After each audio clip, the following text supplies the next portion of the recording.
5 minute है आपके पास। आपको जो भी आर्ग्यूमेंट्स अपने मुकदमे में रखना है या फिर जो भी आपका मुकदमा है आप बताइए। आपका वक्त शुरू होता है अब। जी, जी।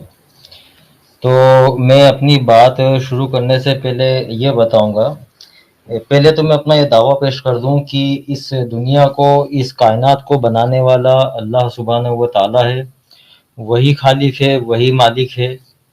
और अल्लाह ने जो अपना जो निज़ाम दिया है, जो सिस्टम दिया है दुनिया को, वो नबियों के ज़रिए आया है इस दुनिया में। और नबियों के ज़रिए कई फरमान आए, फिर उसके बाद कुछ किताबें आई हैं, और आखिरी में जो किताब आई है वो है कुरान। और आखिरी जो हमारे नबी थे वो थे मोहम्मद सल्लल्लाहु अलैहि वसल्लम।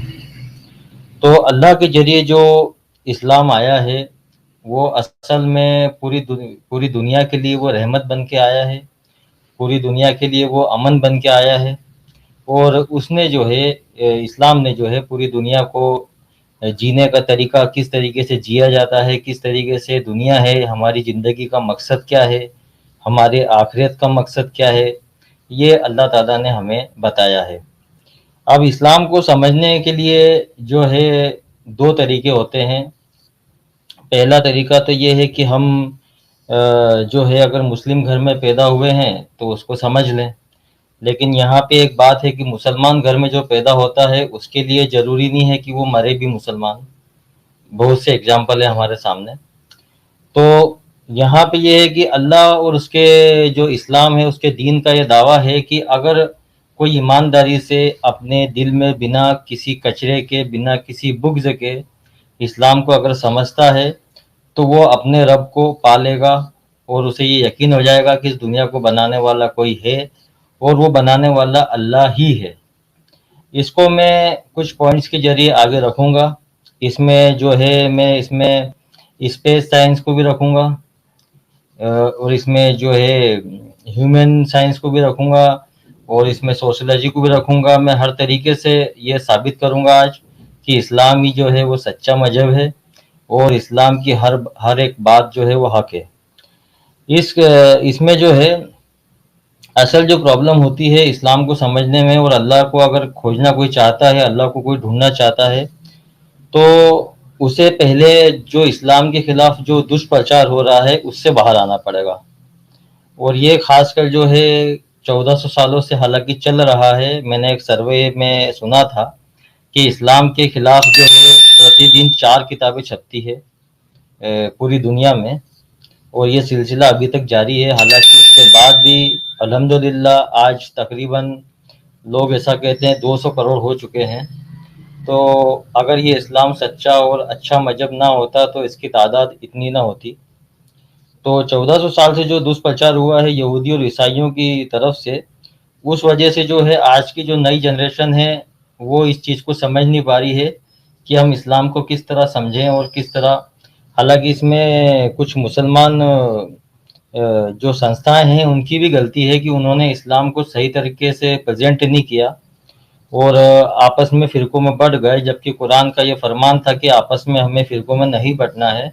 अगर कुरान का ही पैगाम सही तरीके से लागू हो जाता तो अल्लाह को खोजना, अल्लाह को समझना और उसके दीन पर को सच्चा है या नहीं ये साबित होना बड़ा आसान हो जाता।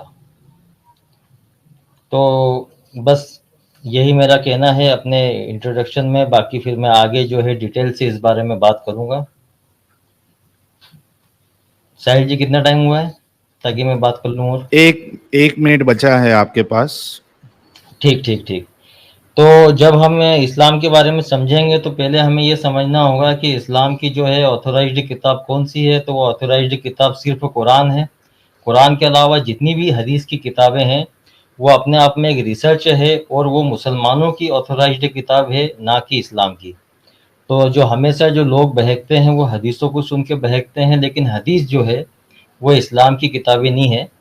अगर हमें इस्लाम को समझना है तो सबसे पहले हमें कुरान को आगे रखना पड़ेगा, और कुरान की बात ही आखिरी और सच्ची बात मानी जाएगी। अब इसमें जो है कुछ पॉइंट्स ऐसे हैं जैसे जिहाद है, जिहाद के बारे में गलत प्रचार हुआ है।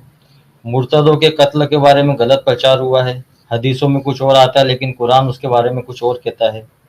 तो जब ये हम गलत फहमियों को मिटा देंगे तो उसके बारे में जो है सही इस्लाम हम दुनिया तक पहुंचा पाएंगे, और दुनिया में जो है मजबूती के साथ हम ये हमारा ये जो दावा है कि अल्लाह ही सच्चा रब है, ये पैगाम जो है हम दुनिया तक पहुंचा आपका पाएंगे। टाइम पूरा हो गया है। आपका टाइम पूरा हो गया है, जी एक जी मिनट जी रुक जाइए। जी जी जी जी अच्छा, इससे पहले कि मैं नियो साहब को मौका दूं, वाई इस्लाम साहब ने मुकदमे में अपने 5 मिनट लिया, लेकिन मैं सिर्फ एक याद दहानी कराना चाहता हूं वाई इस्लाम साहब को कि डिबेट का जो टॉपिक है वो ये है कि क्या अल्लाह या खुदा या गॉड एग्जिस्ट करता है या नहीं करता है। इस बात पे सिर्फ आप ध्यान दीजिएगा। अ, चलिए नियो भाई, आपका टाइम स्टार्ट होता है अब। 5 मिनट आपके पास है। आपको क्यों ऐसा लगता है कि खुदा नहीं है, या क्या आपका कहना है, या क्या दलीलें हैं आपकी? आप प्लीज स्टार्ट करिए। जी साहिल भाई नमस्कार, और भाई इस्लाम जी आपको भी नमस्कार, और सभी देखने वालों को मेरा नमस्कार। जी मुझे ऐसा लगता है कि मैं प्रेजेंट में ऐसा देखता हूँ कि जैसे ये अपना काल्पनिक ईश्वर है या कोई भी गॉड है, तो अपने प्रेजेंट लाइफ में अपन देखते हैं कि जैसे ईश्वर, अल्लाह, गॉड, इनका अपने जीवन में क्या रोल है। जैसे अगर कोई ईश्वर है या अल्लाह है, उसके होने या ना होने से हमारे जीवन पे क्या फर्क पड़ता है। अगर मैं ईश्वर को मान रहा हूँ या नहीं मान रहा हूँ, तो उससे मेरी लाइफ में क्या फर्क पड़ता है? कोई फर्क नहीं पड़ता। दूसरा ये कि अगर ईश्वर है, मान लीजिए कोई शक्ति है और नहीं है, तो वो मतलब ईश्वर करता क्या है हमारी अभी प्रेजेंट लाइफ में, कर क्या रहा है। अभी जैसे उसने, धार्मिक लोग बताते हैं कि उसने दुनिया बनाई, फिर इंसान बनाए, सब कुछ बनाए, फिर उसके बनाने करने के बाद में वो कहाँ चला गया, कहाँ गायब हो गया। मतलब अभी वो सो रहे हैं, आराम कर रहे हैं, क्या कर रहे हैं। जैसे बताते हैं कि ईश्वर पावरफुल है, शक्तिमान है, उसकी मर्जी के बिना पत्ता भी नहीं हिलता, उसकी मर्जी के बिना हम कुछ भी नहीं कर सकते। तो जो कोई ईश्वर है, इतना पावरफुल है, शक्तिमान है, तो जैसे हमारी दुनिया में बहुत सारी चीजें हो रही हैं, बच्ची का रेप हो रहा है, और बहुत सारे, मान लो बहुत सारी चीजें हो रही है। तो उससे हमारे दिमाग में ये सवाल आता है कि आखिर ईश्वर क्या कर रहा है जो इतना पावरफुल, शक्तिमान है।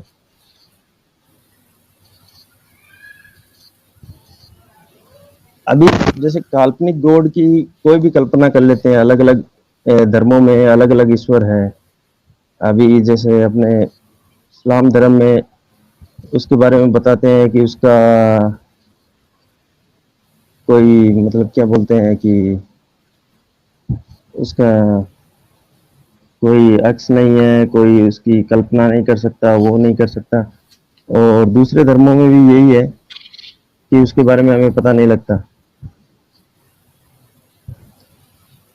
तो सबसे बड़ा मेरा मेन सवाल है कि अभी प्रेजेंट लाइफ में अपने इंसानों पे ईश्वर का क्या रोल है, क्या इफेक्ट करता है। सबसे बड़ी चीज ये है।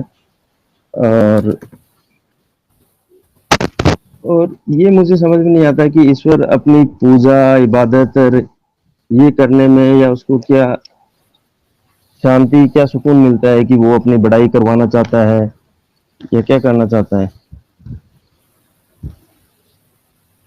और जैसे जैसे अपन अपने माहौल में, अपने आसपास ये सुनते हैं कि ईश्वर ऐसा मतलब कि ईश्वर से हम अगर कुछ दुआ करें और कुछ भी करें तो वो हमारी प्रे सुनता है या और कुछ करता है। तो कभी कभी ऐसा लगता है कि ईश्वर अपना कायर है, डरपोक है, जो छुपकर सब कुछ देखता रहता है, लोगों के सामने कभी आता नहीं।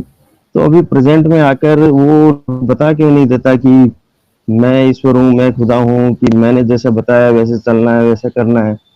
क्यों अपनी वो पूजा अर्चना इबादत करवा कर खुश होता है? क्यों लोगों से ये मतलब चढ़ावा लेता है? क्यों अपने घर बनाता है? क्यों मंदिर बनाता है? क्यों मस्जिद बनवाता है? इसको जरूरत क्या है इन चीजों की? सबसे बड़ी चीज तो ये है कि उसकी मर्जी के बिना पत्ता नहीं हिलता। अपने यहाँ इतने दुष्कर्म में इतने काम होते हैं, इतनी चीजें होती हैं, तो वो सब उसकी मर्जी से ही हो रहे हैं एक तरह से। ये सब बोलते हैं कि ईश्वर की मर्जी से ही होता है, उसकी मर्जी के बिना कुछ भी नहीं होता। और मुझे ये अपने आसपास जो बेगुनाह लोग हैं और हैं, इनको देख के ये लगता है कि जैसे ये जितने भी धार्मिक स्थल हैं, इन पे कभी लोग जाते हैं, वो मारे जाते हैं, कभी क्या आपदा आ जाती है, क्या विपदा आ जाती है। ये सारी चीजें देख के ये ईश्वर पे सवाल खड़ा होता है कि अपना ईश्वर गूंगा है, बहरा है, कि वो सुन नहीं सकता, क्या नहीं कर सकता, ये सारी चीजें हैं। जी साहिल भाई, अभी मेरा टाइम कितना बचा है? स्क्रीन पे आपके सामने है, तकरीबन 15 सेकंड है आपके जी पास। जी जी, अभी मैं अपनी बात खत्म करता हूँ। ठीक है। जी अच्छा, मैं दोनों स्पीकर से ये कहना चाहूँगा कि जो असल टॉपिक है आप लोग उस पे डिस्कशन करिए कि दोनों के पास क्या प्रूफ है कि अल्लाह या खुदा एग्जिस्ट करता है या नहीं करता है। आप लोगों से रिक्वेस्ट है कि आप लोग टॉपिक पे स्टिक रहें और टॉपिक पे आपको आपके पास क्या दलीलें हैं, क्या आर्गुमेंट्स हैं, आप वो रखिए। वाई इस्लाम साहब, ओह वाई इस्लाम साहब डिस्कनेक्ट हो गए हैं। वाई इस्लाम साहब डिस्कनेक्ट हो गए हैं। हम थोड़ी देर इनका इंतज़ार करते हैं। दोस्तों, बुजुर्गों, माओ बहनों, भाइयों, आप सभी लोगों से रिक्वेस्ट है वीडियो को लाइक और शेयर करें। और यार 1 लाख सब्सक्राइबर के लिए कुछ हजार सब्सक्राइबर्स बचे हैं यार। आप लोग क्या कर रहे हो? वीडियो को आप लोग शेयर करिए ज़्यादा से ज़्यादा। जो बाकी वीडियो अभी लास्ट में मैंने जो मदरसे में जो चल रहा है चलता है वो मैंने सेकंड पार्ट भी डाला, आप लोग वो भी देखिए, उसको शेयर करिए सब जगह पे। थर्ड पार्ट भी आने वाला है। तो हमारा मकसद ये है उस वीडियो को अपलोड करने का कि जो मुसलमान अपने बच्चों को मदरसों में डालते हैं, पढ़ाते हैं, तो वो अच्छे से तहकीक कर ले कि उस मदरसे में क्या चल रहा है, क्या नहीं चल रहा है। वरना आपके बच्चों के साथ कुछ गलत होगा, ये ना आपको पसंद आएगा, ना हमें पसंद आएगा, किसी को भी पसंद नहीं आएगा। चलिए, वाई इस्लाम साहब आ चुके हैं। वाई इस्लाम साहब, आपके 2 मिनट, दो मिनट का करते हैं ताकि ये सेशन बोरिंग ना हो। 2 मिनट आपके शुरू होते हैं। अब आवाज़ आ रही है? जी जी साहिल भाई, आ रही है आवाज। जी, आपका 2 मिनट है। आप प्लीज गॉड के होने पे या अल्लाह के होने पे आप अपनी दलीलें रखें। ये आपका टाइम स्टार्ट हो गया, 2 मिनट है आपके पास। जी जी जी, देखिए अल्लाह को समझने के लिए उसका जो कुरान है, उसमें जो बातें लिखी है वो बातों को हम तथ्यों के आधार पर और साइंस जो अभी तक जितनी तरक्की की है साइंस ने, उस आधार पर अगर हम अल्लाह को जांचे कि अल्लाह है या नहीं है, तो हमें कुछ आयतें हैं जैसे सूरह 21 की आयत नंबर 33 और सूरह 36 की आयत नंबर 40 कि सब ग्रह अपनी अपनी कक्षा में भ्रमण करते हैं। ये साइंस से पहले कुरान ने बताया। इसी तरह से बिग बैंग की थ्योरी सूरह 21 आयत नंबर 30 में है, जो थ्योरी बाद में ये पहले कुरान ने बता दिया था। आसमान हमारे लिए सुरक्षित छत है, यानी कि ओजोन लेयर, और इसके साथ ही एक ये बृहस्पति ग्रह है जो हमारे पृथ्वी की रक्षा करता है। तो ये हमारा जो आसमान है ये हमारे लिए सुरक्षित छत है। ये बात साइंस से पहले कुरान ने बताई, सूरह 21 आयत नंबर 32। तारे तारे जो होते हैं या तो वो डूबते हैं या वो ब्लास्ट होते हैं। ये डूबने वाली बात जो है वो साइंस ने तब मानी जब ब्लैक होल के बारे में जाना। कुरान ने सैकड़ों साल पहले ये बता दिया था, सूरह 56 आयत नंबर 75। अच्छा, इसमें एक मजेदार बात ये है कि जो लोग हंसी उड़ाते हैं वो जो कुरान की हंसी उड़ाते हैं, और साइंस ने वही बात अगर बाद में बताई है तो वो लगता है अरे वाह क्या बात बताई है साइंस ने। तो ये एक बड़ा मजेदार टॉपिक है कि कुरान जो है पहले सिखा रहा है, साइंस बड़े चोरी छुपे से थ्योरी चुराते हैं वहां से, और फिर जब वो लिखते हैं तो दुनिया कहती है आहा क्या थ्योरी है ये। चले, अब जो है सब मानते थे कि सूर्य जो है अपनी जगह पर स्थिर है, स्थिर हो गए जो है, फिर बाद में माना कि चलो सूर्य भी घूमता है अपनी जगह पर ही। फिर साइंस ने बताया कि सूर्य जो है अपने पूरे सोलर सिस्टम के साथ गैलेक्सी के चक्कर लगा रहा है, और एक दिन उसके सेंटर में आकर ब्लैक होल में समा जाएगा। ये वाइसलाम साइंस साहब ने आपका, अब जो है। वाइसलाम अच्छा साहब मेरी आवाज आ रही है? अच्छा अच्छा, जी जी। जी रुक जाइए, आपका 2 मिनट हो टाइम गया है। खत्म हो गया ना, ठीक, अ, कोई बात नहीं, आगे कंटिन्यू कर लूंगा मैं। जी नियो साहब, आपका वक्त शुरू हो रहा है। वाइसलाम साहब ने कुछ दलीलें रखी हैं, आप अपनी बात में उसको कैसे रद्द करेंगे? 2 मिनट आपके पास है, प्लीज आप स्टार्ट करिए अब।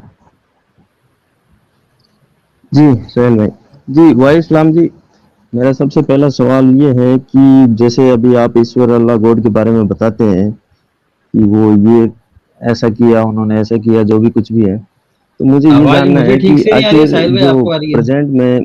जी जी, उनकी आवाज क्लियर है। वाइसलाम साहब, उनकी आवाज क्लियर है, उनके आपके नेट में कनेक्शन में कुछ प्रॉब्लम है शायद। प्रॉब्लम होगा। ठीक ठीक ठीक। हाँ, वाइसलाम अपना नियो साहब आप अगर इनको कंटिन्यू आवाज करिए। नहीं आ रही है,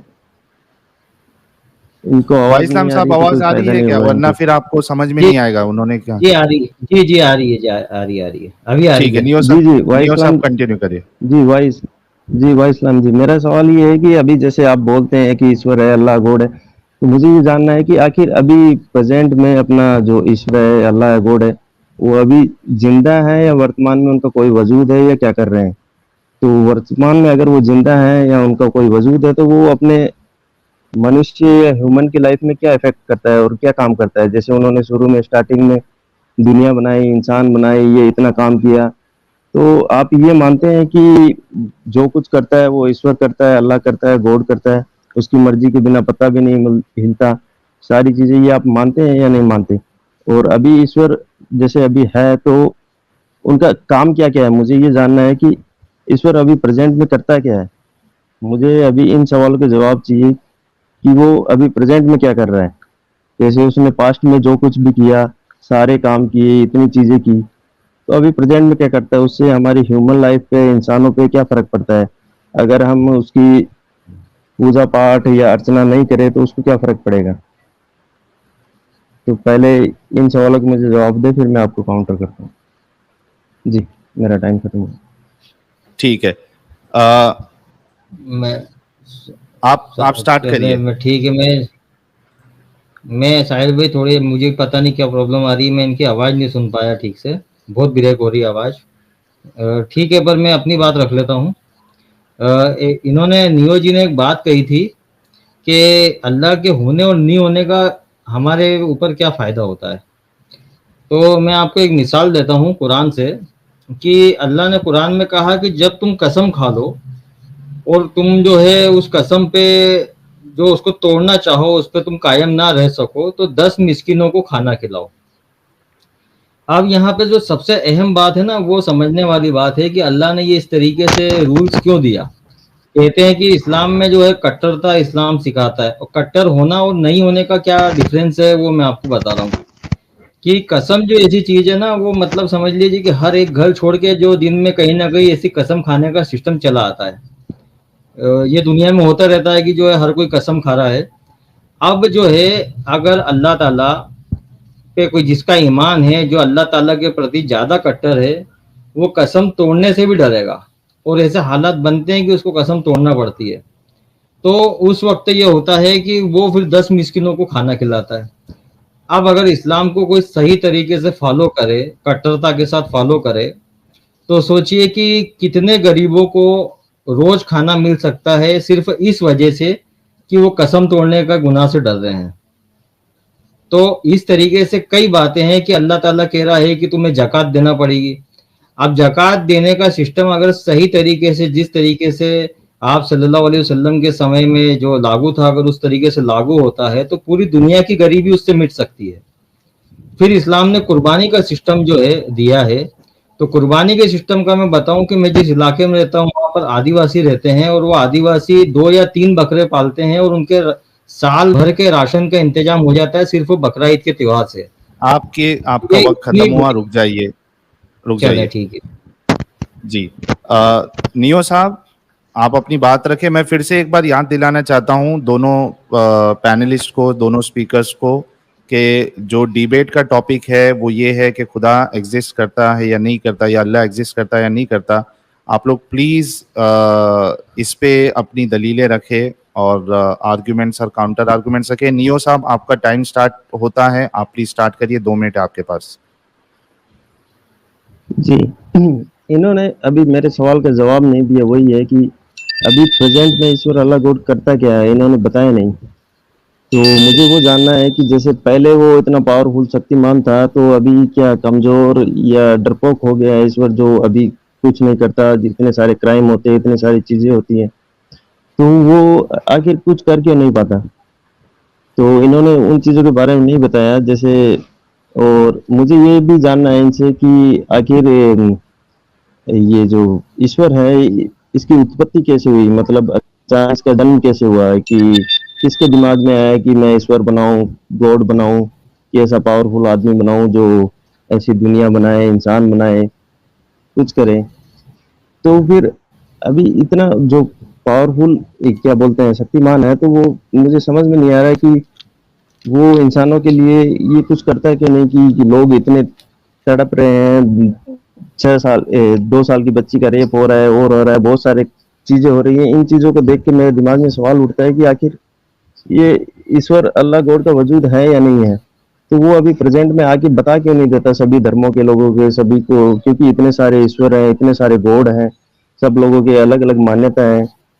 इतने सारे रिलीजन में कि उसका गॉड ये करता है, इसका गॉड ये करता है। मुझे ये समझ में नहीं आता किसका गॉड सही है, कौन सा वाला गॉड सही है, किसकी कैसे प्रे करें, किसकी कैसे प्रे नहीं करें। अभी मान लो दुनिया में ये 8 अरब इंसान है, तो उसमें से बहुत सारे लोग अलग अलग धर्मों को मानते हैं, अलग अलग भगवानों को मानते हैं। अभी इनके कॉन्सेप्ट में हर धर्म में कि वो नरक और जहन्नुम या जन्नत इनका कॉन्सेप्ट है। ये सारी चीजें देख के मुझे ऐसा लगता है कि ये काल्पनिक गॉड की रचना इन लोगों ने पता नहीं क्यों कर ली। अभी जैसे ये बोलते हैं कि हमारा गॉड ऐसे ऐसे दुनिया आपका चला वक्त रहा है, खत्म हुआ दुनिया। नियो साहब। जी नियो साहब, आपका वक्त खत्म हुआ। जी जी जी जी, वाई इस्लाम साहब, आपका वक्त स्टार्ट होता है, प्लीज 2 मिनट आपके पास है। जी, जी। साहिल जी, मैं सबसे पहले तो बताना चाहूँगा कि अगर मुझे अल्लाह के होने को साबित करना है, तो मुझे अल्लाह के ही फरमान से साबित करना पड़ेगा, अल्लाह की बातों से साबित करना पड़ेगा कि ये बातें कितनी लॉजिकल है और ये साइंस है या फिर वो सामाजिक रूप से वो कितनी जो है इंसानों के लिए फ़ायदेमंद है या इंसानों के लिए वो सही बैठती है। तो ये मेरी मजबूरी है कि मुझे ये इसके अलावा और कोई चारा नहीं है। अगर मैं डायरेक्ट बोल दूँगा कि हाँ, अल्लाह है, तो फिर मुझे साबित करना पड़ेगा। अब साबित का मतलब ये तो नहीं मैं कह सकता कि मैं अल्लाह को दिखा दूं। अल्लाह की जो सिफत है, अल्लाह की जो एट्रीब्यूट्स है, मुझे उसी से साबित करना पड़ेगा कि अल्लाह है। तो मैं ये बातें इसलिए रख रहा हूँ। जहाँ तक नियो भाई ने कहा कि अल्लाह अगर होता तो दुनिया में ये पाप नहीं कहा कि जो है मैं दुनिया में एक भी पाप नहीं होने दूंगा, बल्कि अल्लाह ने ये हमारा निजाम बताया है कि तुम दुनिया में जो कर रहे हो उसका जो मैं फल है, जो मैं उसका फल आखिरी में दूंगा। मौत के बाद उसका फल मिलेगा, जजमेंट डे आएगा। जजमेंट डे पे जिसने जो नेकी की होगी उसको जन्नत मिलेगी और जिसने नाइंसाफी की होगी, जिसने पाप किया होगा, उसको जहन्नम मिलेगी। तो ये जन्नत और जहन्नम का सिस्टम ही इसलिए बनाया गया है कि अगर इंसान की दुनिया में कोई जुल्म होता है, अगर कोई दुनिया में उसके साथ जुल्म करता है, तो अगर उसको उस जुल्म का बदला दुनिया में ना मिले और कभी भी ना मिले, तो क्या इसे हम नाइंसाफी नहीं कहेंगे? इसीलिए अल्लाह ने कहा है कि तुम्हें कयामत के रोज अगर किसी बकरी ने किसी बकरी को सींग मार। आपकी आवाज चली गई है वाई इस्लाम साहब। वाई इस्लाम साहब की आवाज चली गई है। नियो साहब, आपको आवाज आ रही है वाई इस्लाम की? नहीं आ रही, नहीं आ रही। वाई इस्लाम साहब की आवाज चली गई है और हमें इंतजार है वाई इस्लाम साहब का। वाई इस्लाम साहब नए आईडी से नई नई आईडी से ज्वाइन हुए हैं। हेलो, जी वाई इस्लाम साहब, आवाज आ मैं रही है? पता नहीं क्यों, हाँ, लिंक मेरी बाहर हो रहा हूँ मैं, समझ में नहीं आ रहा है कुछ। चलें ठीक है, तो आपका टाइम कंटिन्यू कर रहा हूं मैं, स्टार्ट करिए। 18 सेकंड आपके पास है। 18 सेकंड है। चलें तो मैं अब 18 से चले, मैं अगली बार में बात कर लूंगा, उनको दे दीजिए टाइम। चलिए, अपना टाइम वाई इस्लाम साहब ने नियो साहब को दिया है। नियो जी, आपका टाइम स्टार्ट होता है अब। 2 मिनट है आपके पास। जी साहिल भाई, अभी ये ऐसा करते हैं कि अभी टाइम नहीं रख के वैसे ही काउंटर क्वेश्चन करते हैं, जैसे ये कुछ बोलते हैं तो मैं उसका जवाब दूंगा, ऐसा कुछ कर ले, या मैं कुछ बोलूँ तो ये उसका जवाब दे। हाँ ठीक है, आप सवाल अपना रखिए और उनसे जवाब ले नहीं लीजिए, वो आपसे सवाल करे। नहीं, साहिल भाई, 2 मिनट में। साहिल भाई वो जो तय हुआ था वही, साहिल भाई जो तय हुआ था वही चलने दीजिए, क्योंकि इसमें दिक्कत ये आ रही है कि मुझे नियो साहब की आवाज़ ठीक से आ नहीं रही है और फिर मैं अपनी नहीं बात तो, पूरी रख नहीं पाऊंगा। मुझे लेकिन बहुत सी बातें। इसमें जी वाई इस्लाम साहब, प्रॉब्लम ये है कि जी आपको नियो साहब की आवाज आना इसलिए जरूरी है क्योंकि वो अगर आपकी बातों का कोई काउंटर आर्ग्यूमेंट देते हैं तो फिर उस पे आपको अपना फिर जवाब देना पड़ेगा ना। अगर आवाज नहीं आएगी, सिर्फ आप अपने ही पॉइंट रखोगे तो मतलब क्या है फिर डिबेट का। तो वही मैं बात जवाब है, दे रहा हूँ ना, मैंने उनको जवाब दिया है, अगर आपने सुना हो तो। लेकिन वो तो वही बोल अगर रहा है। उनका टाइमर फिर, हटा देंगे, नहीं नहीं, टाइमर नहीं टाइमर हटा हटा वैसे रहे देंगे हैं। तो फ्रेंडली साहिल बात कर भाई को लेते हैं, फिर फ्रेंडली एक बात कर मिनट, लेते हैं, अच्छी आपको मैं नियो बोलने का साहब, मौका दूं, कितना भी बोले आप। जी नियो साहब, एक मिनट। वाई इस्लाम साहब, टाइमर चालू ही रहेगा। 2 मिनट में वो अपनी आर्ग्यूमेंट और सवाल रखेंगे, फिर आपके पास 2 मिनट है, आप अपना सवाल या आर्ग्यूमेंट रखें या उनका जवाब दे, जैसे भी है। आप लोग के पास 2-2 मिनट है, जिस तरीके से भी आपको डिबेट करना है आप अपने वक्त में कर सकते हैं। नियो साहब, आपका वक्त मैं कंटिन्यू कर रहा हूं, आप अपनी बात रखें प्लीज। जी, जैसे इन्होंने बताया है कि ये जन्म में अगर कुछ कर्म करेंगे, कुछ पाप करेंगे, तो इसका फल अपने को जन्नत या जहन्नुम में मिलेगा। ये मतलब काल्पनिक बातें कर रहे हैं, वो मुझे समझ में नहीं आता है। ऐसे तो काल्पनिक चीजें मैं भी बता सकता हूँ, जन्नत या जहन्नुम में, या दूसरे जन्म में, इस जन्म में, या ये फालतू सी चीजें है जिसका कोई प्रैक्टिकली कोई सबूत नहीं है, कोई वजूद नहीं है। तो मैं बोलूँ कि आप ये जन्म में कुछ करेंगे तो अगले जन्म में मैं आपको फल दूंगा, वो दूंगा, ये अभी कोई प्रमाणिक तो है नहीं, इसका कोई सबूत तो है नहीं। तो ऐसी काल्पनिक चीजों का क्या फायदा।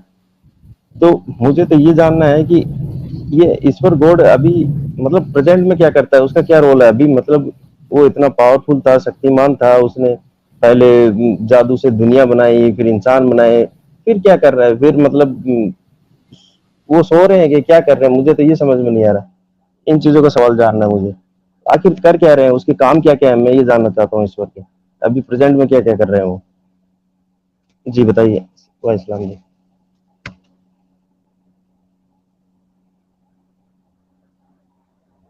उसकी परिभाषा दीजिए मुझे ईश्वर की, कि वो क्या क्या करते हैं।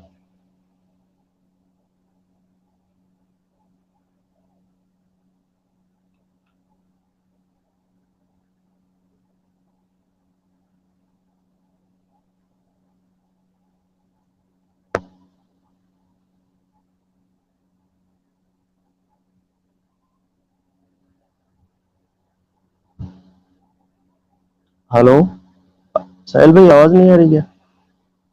हाँ, 1 मिनट नियो साहब, मैं म्यूट पे बोल रहा था। जी दोस्तों, जी साथियों, वाई इस्लाम साहब डिस्कनेक्ट हो गए थे और वो फिर से आ गए हैं। मैं सिर्फ एक रिक्वेस्ट करना चाहता हूं कि जो लोग डिबेट सेट करवाते हैं उनको पूरी कोशिश करना चाहिए कि उनका इंटरनेट कनेक्शन स्ट्रांग हो और वो कुछ बैकअप प्लान रखे ताकि डिस्कनेक्ट ना हो, वरना फिर पूरा जो फ्लो है वो चला जाएगा। वाई इस्लाम साहब, आप, आवाज आ रही है आपको? जी जी, आ रही है, आ रही है। मुझे जी, पता नहीं दो हो रहा है मिनट क्या आप, प्रॉब्लम आ रही है। जी जी जी, जी। 2 मिनट आपके स्टार्ट होते हैं, आप अपनी बात रखिए। देखिए, मैं नियो साहब की बात का सिर्फ ये जवाब दूंगा कि अगर मैं कितनी बात समझाऊं अगर उनको, तो वो कहेंगे कि ये काल्पनिक चीजें मैं नहीं मानता हूं। तो अब इस काल्पनिक को हकीकत में बनाने के लिए हमें उन तथ्यों को जांचना पड़ेगा जो कुरान में है। अगर वो तथ्य सही साबित होते हैं तो कुरान सही साबित हो जाएगा। तो अब मैं उन तथ्यों पे जाता हूँ, अगर आप नियो साहब उसकी जांच करें, अगर थोड़ा बहुत वो जानते हैं इस साइंस के बारे में तो उसको समझें कि जब सूर्य, सब मानते थे कि सूर्य अपनी जगह पर स्थिर होकर घूमता है, फिर साइंस ने बताया नहीं, ये अपने पूरे सोलर सिस्टम के साथ गैलेक्सी के चक्कर लगा रहा है और एक दिन सेंटर में स्थित ब्लैक होल में समा जाएगा। सूर्य एक निश्चित ठिकाने की ओर चला जा रहा है, इसकी जानकारी कुरान ने 1400 साल पहले दे दी थी, सूरह यासीन की आयत नंबर 38 में। अब इसको नियो साहब जांचे कि ये साइंस ने ये बातें कब बताई है। अभी एक नया जो टॉपिक चल रहा है साइंस में कि डार्क मैटर है, जिस पे साइंस दिन रात मेहनत कर रहा है, उस पर लगा हुआ है। उसकी जितनी भी सिफात अब तक पता चली है वो कुरान में पहले से ही मौजूद है। सूरह 13 आयत नंबर 2, सूरह 12, सूरह 16 आयत नंबर 12, सूरह 6 आयत नंबर 1, सूरह 21 आयत नंबर 104, सूरह 22 आयत नंबर 65 और सूरह 82 आयत नंबर 2।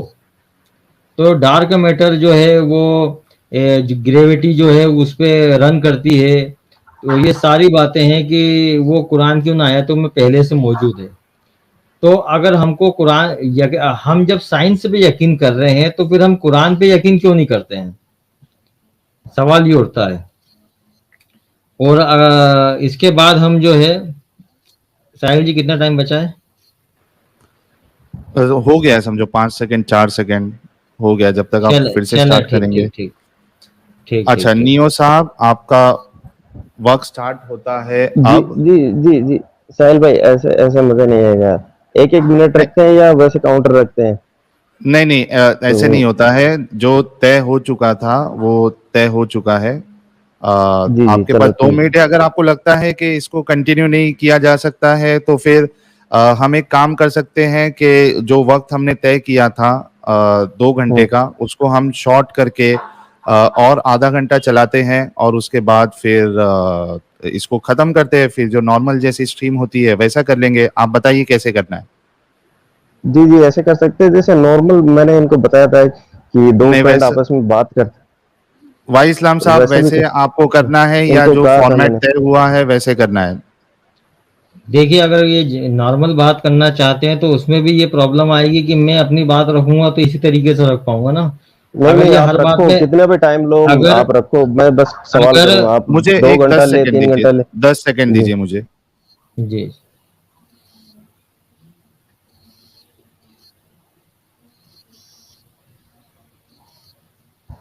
हेलो।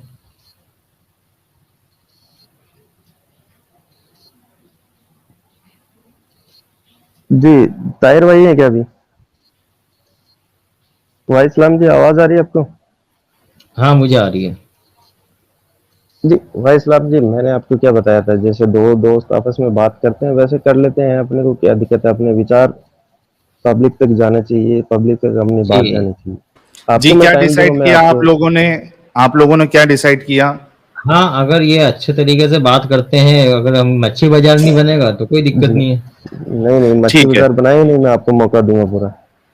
ठीक है। ठीक है ठीक है। चलिए नियो साहब, आपको क्या सवाल करना है आप उनसे सवाल करिए और उसके बाद फिर बीच में नहीं बोलिएगा। वाई इस्लाम साहब, आप जी भी कोशिश करिए कि शॉर्ट में जवाब दे, तकरीर करने के बजाय। जी जी, गो अहेड नियो जी, साहब। इन्होंने अभी तक मतलब मेरे सवाल का जवाब नहीं दिया। मुझे ये ईश्वर के बारे में जानना है कि उसकी परिभाषा क्या है, आखिर ईश्वर करता क्या है, उसने किया क्या है, पास्ट में क्या किया, प्रेजेंट में क्या कर रहा है, उसके बारे में जानना है। वो मुझे बताएं कि अभी प्रेजेंट में क्या कर रहा है ईश्वर। पास्ट का तो मुझे पता है, वो बताएं। भाई, प्रेजेंट में पूरी दुनिया का निजाम चला रहा है वो। और पास्ट में जो किया है, जो दुनिया हम हमारे पीछे जो गुजर चुकी है वो हमने देखी है। उसने इस पूरी कायनात को बनाया है। और आपने एक सवाल पूछा था कि ईश्वर को किसने बनाया है, तो ये कोई लॉजिकल, मतलब ये सवाल ही कुछ अलग बनता नहीं है इसमें कि ईश्वर को किसने बनाया। ईश्वर को किसी ने नहीं बनाया है, उसने सारी कायनात को बनाया है। जी तो अपन ये मान लेते हैं ईश्वर जादू से बन गया, मतलब ऑटोमेटिक बन गया, ये मान सकते हैं? नहीं, क्यों बना? वो हमेशा से है ना। हमेशा से? कैसे, कब आया? हाँ। हमेशा से? क्यों आना जरूरी है क्या?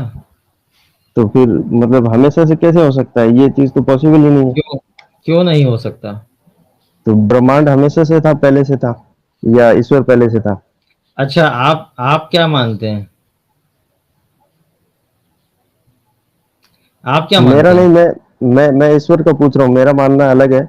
मैं ईश्वर के बारे में पूछ नहीं रहा हूँ आपको।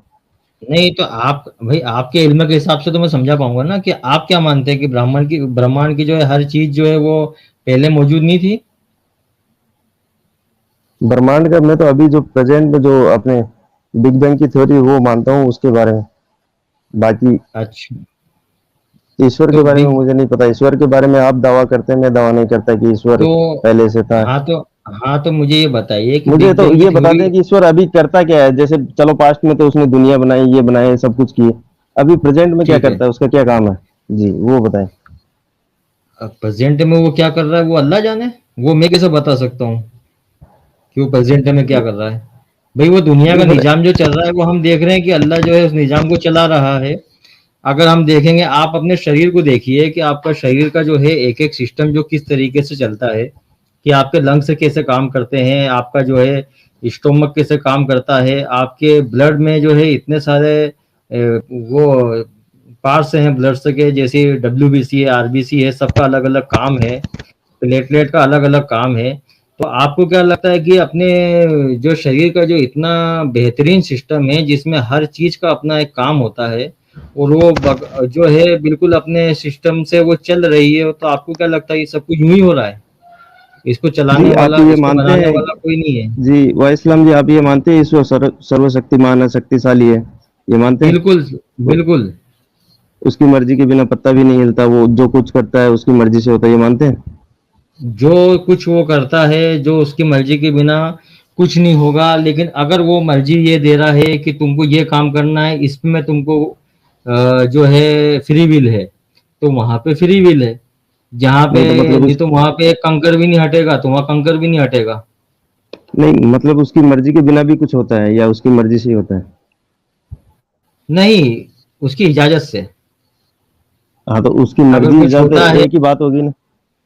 नहीं, फर्क होता है। अगर अल्लाह हम्म, चाहता है कि ये काम नहीं हो, अगर अल्लाह ने तुम्हें मारना चाहा तो कोई बचा नहीं सकता है, और अल्लाह बचाना चाहे तो कोई मार नहीं सकता है। लेकिन अल्लाह ने इंसानों को, क्योंकि अल्लाह को आखिरी में जो है पाप और पुण्य का सिस्टम बनाना था, तो अल्लाह ने जो है इंसानों को इस चीज से आजाद रखा है कि वो जो भी कर्म करेंगे उसका फल वो खुद भुगतेंगे।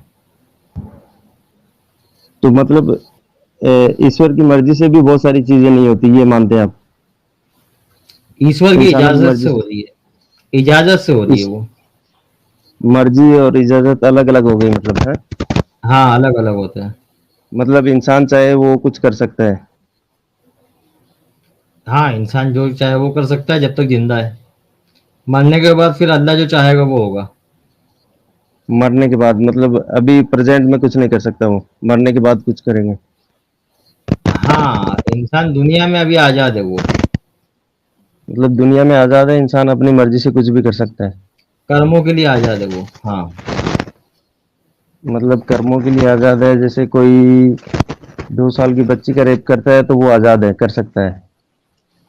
हाँ, अगर वो उसको करने के लिए वो आजाद है तो वो कर सकता है। फिर अल्लाह जो हम्म। है आखिरत में मजा चखा देगा उसको, इंशाल्लाह। आखिरत में चगाएगा मतलब, ये प्रेजेंट में नहीं चगा सकता। नहीं, प्रेजेंट में नहीं। अभी मतलब ईश्वर कुछ नहीं कर रहा, अभी मतलब वो आराम से सो रहे हैं, मजे कर रहे हैं, कुछ नहीं कर सकता। क्यों, ऐसा क्यों लगता है सो रहे हैं वो? वही आप बता रहे हैं वो कुछ नहीं कर सकता, तो ये जो भूकंप सुनामी ये वगैरह जो भी कुछ भी आते हैं उनको रोक नहीं पाता, कुछ भी नहीं कर पाता। उससे बेगुनाह लोग मर जाते हैं, तो उसके हाथ में नहीं है रोकना करना। मेरे भाई, ईश्वर का मरने का सिस्टम तो अल्लाह के हाथ में है ना। अल्लाह ने ये थोड़ी कहा कि मैं तुमको अमर कर दूंगा। भाई, जिसकी मौत जब लिखी है वो मौत आएगी, प्राकृतिक आपदाएं जो लिखी है प्राकृतिक आपदाएं भी आएगी। सिर्फ इंसान अपने कर्मों से आजाद है। अगर तुमने बोला कि मैं चोरी करना चाहता हूं, तो फिर अल्लाह जो है तुम्हें चोरी की सजा देगा। वो ये नहीं है कि तुमने चोरी का इरादा करा है तो अल्लाह तुम्हें चोरी जो है नहीं करने देगा। तुमने कोई नेकी का इरादा करा है तो अल्लाह तुमको रोक देगा, ऐसा नहीं है। अल्लाह ने तुम्हें अभी कर्मों से आजाद रखा है, बाकी पूरा सिस्टम पूरा निजाम जो है वो अल्लाह के हाथ में। तुम जो रोटी खा रहे हो, वो रोटी को जो खेतों में फसल उग रही है वो अल्लाह उगा रहा है, जो बारिश हो रही है वो अल्लाह बरसा रहा है। तो अभी अल्लाह छह जो है महीने ना की बच्ची, पूरे। वो क्या कर्म करे कि उसका रेप हो गया, वो क्या कर्म करेगी, उसको क्या सजा मिलेगी? फिर उसको 6 महीने की बच्ची तो कोई कर्म या फल तो कर नहीं सकती, उसका रेप करके उसको मार दिया, तो उसको क्या जन्नत जन्नत में क्या मिलेगा? 6 महीने की बच्ची है तो जाहिर सी बात है वो जन्नती है। नहीं, जन्नती है तो आप बोल रहे हैं वो कर्म का फल मिलता है, तो ये कर्म तो उसने बेचारे ने किए नहीं, 6 महीने की बच्ची इसका, को क्या पता। अरे तो उसको तो अच्छा फल दिया गया ना, उसको कौन सा जहन्नम में डाला 6 साल की 6 महीने की बच्ची को? नहीं, ये रेप भाई जो करके उसका किसने कौन सा अच्छा फल दिया। जन्नत में डाल दिया, ये अच्छा फल नहीं है? नहीं, वो रेप हुआ, उसके माँ बाप को बेचारे को उनके सामने उनको तकलीफ नहीं हुई कि मेरी 6 महीने की बच्ची का रेप हो गया।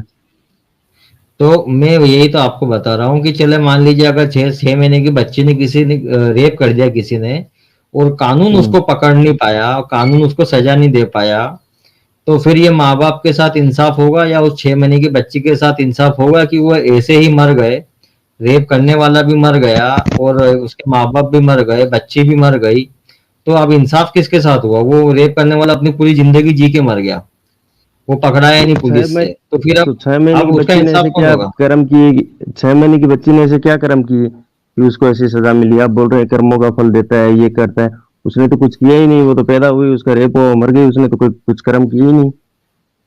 अरे कर्मों का जो फल है ना मेरे भाई, वो आखिरी में मिलेगा।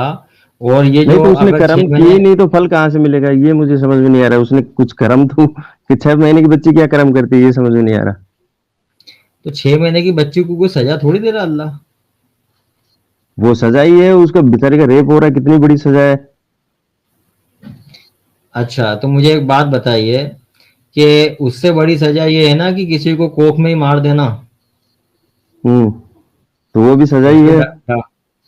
हाँ, तो अब ये इसको अगर तुम सजा मानोगे तो अब ये तुम्हें कैसे मालूम कि जो है अल्लाह ताला ने उसके लिए क्या इनाम रखा है बाद में? वो तो कल्पना कर सकते हैं, कल्पना कुछ भी करो आप। कल्पना अरे में तो मैं कुछ भी कल्पना कर सकता हूँ, कल्पना में तो क्या है। वो मिलेगा जन्नत या जन्नम, किसने देखा आज तक, किसी ने नहीं देखा, किसने बताया है। नहीं तो ऐसी ये कल्पना फिर अब करके ये ऐसे तो मैं देखिए मेरे स्पाइडरमैन को भगवान बना दूं, अल्लाह बना दूं, आप मान लेंगे मैं भी कल्पना कर लूं जैसे आप कल्पना कर रहे हैं। मैं बता रहा हूँ, आप बिल्कुल स्पाइडरमैन को जो भी बनाना चाहें आप वो बना दें, और फिर उस स्पाइडरमैन ने जो बातें आपको बताई है, जो सिखाई है, उसको आप जो है तथ्यों के आधार पर तोले। जैसे मैंने हाँ। बताया कि कुरान की जो बातें हैं उसको जो है हाँ। साइंस के आधार पर आप तोल लीजिए कि कुरान सच बोलता है या झूठ बोलता है। हाँ, अगर तथ्यों के कुरान की आधार पे मैं अगर बता देता कुरान हूँ वो की नैतिक। मुझे एक बात बताइए कि कुरान की एक आयत भी अगर सच्ची साबित हो जाती है, तो फिर ये आप क्यों नहीं मानते कि ये अल्लाह की तरफ से है, अल्लाह कोई है? वरना ये कौन बताता है कि सूरज जो है एक गैलेक्सी के चक्कर लगा रहा है 1400 साल पहले? ये कौन बताएगा? तो आप ये कौन उस चीज को बताएगा। आप उस टॉपिक पे आप जो है अपनी आंखें क्यों मूंद रहे हैं? आप ये क्यों नहीं कबूल कर रहे हैं कि हाँ ये ऐसी बात है जो आम इंसान ने बाद में बताई है, और 1400 साल पहले इस तरीके से कोई मशीनरी नहीं थी जो हम ये चीजें हासिल कर पाते हैं? तो इस बात पे आपको हैरानी क्यों नहीं होती? तो ये हैरानी भी होती है, ईश्वर ने बहुत सारी चीजें नहीं बताई, वो भी हैरानी होती है उसको। अपने ईश्वर को बहुत सारी चीजों को पता भी नहीं है, वो भी हैरानी होती है। एक एक इंसान को जिंदगी जीने के लिए ऐसी कौन सी बात है जो उसको नहीं बताएगी जो बताना चाहिए थी? बहुत सारी चीजें हैं। बताइए थोड़ी सी। भाई अल्लाह ताला तो हर तरीके से इंसान को मोटिवेट कर रहा है, उसको खुदकुशी करने से रोक रहा है, फिर उसको जो दुनिया में नहीं मिला उसको आखिरत में देने का वादा कर रहा है, और उसको उसने ये इंसाफ भी ये देगा नहीं वो, और बताया कि उसका इनाम भी देगा। मैं इतने धर्म अलग बना रहा हूँ, इतने गॉड ईश्वर अल्लाह अलग बना रहा हूँ, इतने सारे ईश्वर हम्म। उसने अलग बना दिए। ये बहुत सारी हाँ। चीजें नहीं बताई कि ये इतने सारे, ये अलग अलग मैंने ईश्वर बनाए हैं, वो नहीं बताया। अच्छा तो ये आपको किसने कहा कि जो अलग अलग गॉड बनाए ये अल्लाह ने बनाए? हाँ।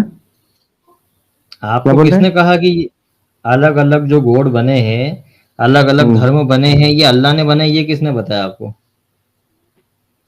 ये तो पता लगता है ना अपने को देख के। प्रेजेंट में अपन देख रहे हैं ना कितने सारे ईश्वर हैं, गॉड है। ये तो अपन देख रहे हैं। नहीं अलग अलग तो गुरुद्वारे, मस्जिद मैं अभी प्रेजेंट में साबित कर देता हूँ आपको कि वो अलग जी। अलग धर्म कैसे बनते हैं। मैंने आपको एक आयत बताई, मैं उस आयत के बारे में बोल रहा हूँ कि अगर वो आयत सच्ची है तो क्या है, आप एक्सेप्ट करेंगे? जी जरूर। जरूर करेंगे। जी। तो फिर आप मानते हैं कि आयत अल्लाह के बारे में है, नहीं, नहीं अल्लाह की मानता। तरफ से? नहीं। आप नहीं हाँ, तो ये धर्म ऐसे बनते हैं कि आपने उस चीज की सच्चाई को एक्सेप्ट करने के बाद भी अल्लाह को अस्वीकार कर दिया। तो जब तो जी इंसान अपने अपने बात में घमंड में चूर हो जाता है ना, और वो सच्चाई देखो, जो सच्चाई है उसको मानो। कुल मिला के बात ये है कि अगर आप सच्चाई को एक्सेप्ट करेंगे तो उसके बाद जो है आप सारी दुनिया एक धर्म में आ सकती है। असल जो तब जी मजा सच्चाई। वो होती है ना, मैं आपको एक थोड़ा सा एक टर्म बताता हूँ नियो भाई। जैसे मान जी लीजिए मैंने कोई दमदार आर्गुमेंट दिया जो आपको लग जी रहा है और सारी पब्लिक को लग रहा है कि वो सच्चा है। अब पब्लिक जी। के पास उसका जवाब नहीं है, तो वो कमेंट करेगी हम्म। जलेबी जलेबी जलेबी। तो ये क्या होता है, एक तरीके की टर्म होती है कि जो है सच्ची बात का इनकार करना। फिर अगर मान लीजिए मैंने किसी से मोहब्बत दिखा दी किसी काफिर से, तो कहेंगे अल तकिया अल तकिया अल तकिया, है ना। फिर मान लीजिए मैंने अगर मुझे नाइंसाफी हो रही मेरे साथ और मैंने उस नाइंसाफी का जिक्र कर दिया, तो उसको कहेंगे victim card victim card victim card. तो असल में क्या है कि जितनी भी अच्छी बातें सच्ची बातें कुछ भी सामने आ जाएगी तो उसका किसी न किसी टर्म में किसी न किसी वर्ड में इनकार करना। तो जब सच्चाई का इनकार करेंगे तो उस वजह से जो है धर्म बनते हैं। जी भाई आप जी। मुझे अगर मैंने इतनी सारी दलीलें दी हैं, इंसान अगर दिल का सच्चा होगा ना तो उसके लिए एक आयत काफी है आंखें खोलने के लिए कि यार ये नहीं, साइंस एक वाले आयत नहीं, ये वैज्ञानिक प्रैक्टिकल वैज्ञानिक चीजें काफी वैज्ञानिक वो होती है चीजें अपने बाद देखने। में बताते हैं। हाँ, जी मुझे तो प्रैक्टिकल चीजें देखता हूँ वो काफी है, बहुत सारी चीजें मैं देखता हूँ। मैंने आपसे ये पूछा कि मुझे तो ये समझ में नहीं आ रहा है कि ये ईश्वर अल्लाह गॉड करता क्या है। मुझे तो अभी तक आपने इस सवाल का जवाब नहीं दिया। आप इसकी परिभाषा तो बताएं कि वो इतना ताकतवर पावरफुल है तो वो कुछ करता क्यों नहीं? क्यों इतना कायर, इतना डरपोक है ये, जो अभी आके क्यों नहीं बता देता कि मैं ईश्वर हूँ, अल्लाह गॉड हूँ? या अच्छा, आप लोगों ने इतने धर्म क्यों बना डरपोक। के रखे हैं, इतने ईश्वर क्यों बना के रखे अच्छा, हैं, इतनी सारे मंदिर मस्जिद चर्च क्यों बना के रखे हैं, इनमें इतने सारे पैसे क्यों खराब कर रहे हैं? मुझे तो समझ में नहीं आ रहा। उसके घर बना रहे हो, मंदिर बना रहे हो, मस्जिद बना रहे हो, इसमें अरबों खरबों रुपए आप खराब कर रहे हो। ये फालतू सी चीजें मेरे को तो समझ में नहीं आ रही। मुझे एक बात बताइए, मैं आपको समझा देता हूँ। जी आपके पास मान लीजिए आपके पास 1 लाख रुपए हैं। मान लीजिए आपके पास 10 लाख रुपए हैं और आपके पास दो बेटे हैं।